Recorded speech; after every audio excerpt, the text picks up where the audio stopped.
Karachi PCHS की खूनी कहानी, जिन्नात या साया, एक खौफनाक सच्ची हॉरर कहानी।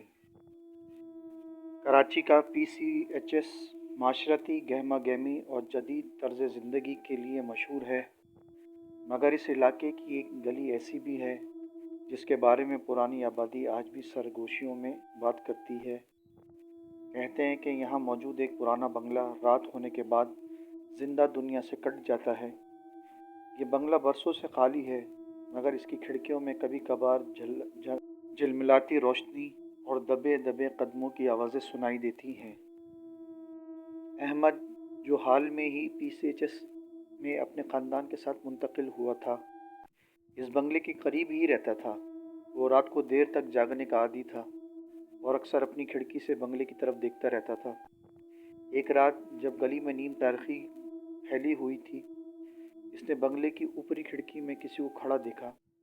एक धुंधला सा साया, जैसे कोई औरत लंबे बालों के साथ बाहर झांक रही हो। अहमद ने चौंक कर दोबारा देखा, मगर खिड़की खाली थी। अगली चंद रातों तक यही मंजर दोहराया जाता रहा। अहमद ने पहले इसे वहम समझा, मगर इसके अंदर का तजस्सुस बढ़ गया। आखिर एक रात इसने हिम्मत की और टॉर्च उठाकर बंगले के अंदर जाने का फैसला कर लिया। गली में सन्नाटा था, सिर्फ दूर कहीं कुत्ते भौंक रहे थे। बंगले का दरवाज़ा आहिस्ता से धकेला तो खुद ब खुद चिड़चिड़ाते हुए खुल गया। अंदर वासी हवा और पुरानी लकड़ी की महक थी। अहमद ने टॉर्च की रोशनी घुमाई तो दीवारों पर नमी के धब्बे और टूटी हुई लकड़ी की नज़र आ रही थी। मगर सबसे ज़्यादा खौफनाक बात वो सर्द हवा थी जो अंदर से आ रही थी, जैसे कोई सांस ले रहा हो। अचानक ऊपर की मंजिल से किसी चीज़ के गिरने की आवाज़ आई। अहमद का दिल धड़कने लगा, मगर फिर भी वो सीढ़ियाँ चढ़ता गया।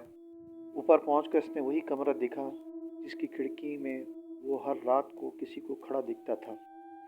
दरवाज़ा आधा खुला था। इसने आहिस्ता से इसे धकेला और दरवाज़ा पूरी कुव्वत से बंद हो गया। कमरे में अंधेरा मज़ीद गहरा हो गया। अहमद ने कांपते हाथों से टॉर्च जलाई तो सामने सफ़ेद कपड़ों में लिपटी एक औरत खड़ी थी। इसके बाल चेहरे पर बिखरे हुए थे और आंखें सुर्ख अंगारों की तरह चमक रही थी। अहमद की चीख गले में अटक गई। औरत की भारी आवाज़ गूंजी, ये घर मेरा है, तुम यहाँ क्यों आए हो? अहमद पीछे हटने लगा, मगर फर्श ने जैसे इसके कदम पकड़ रखे थे।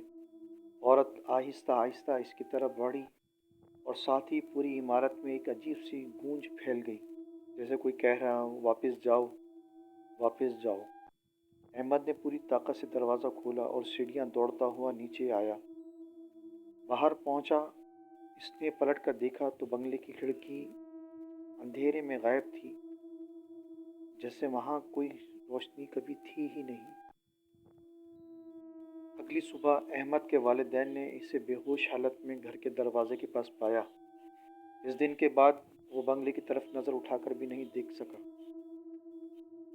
आज भी PCHS के कुछ लोग कहते हैं कि रात के वक्त इस बंगले में एक औरत खिड़की से बाहर झांकती है, शायद किसी ऐसे शख्स की तलाश में जो गलती से इसके घर में कदम रख ले।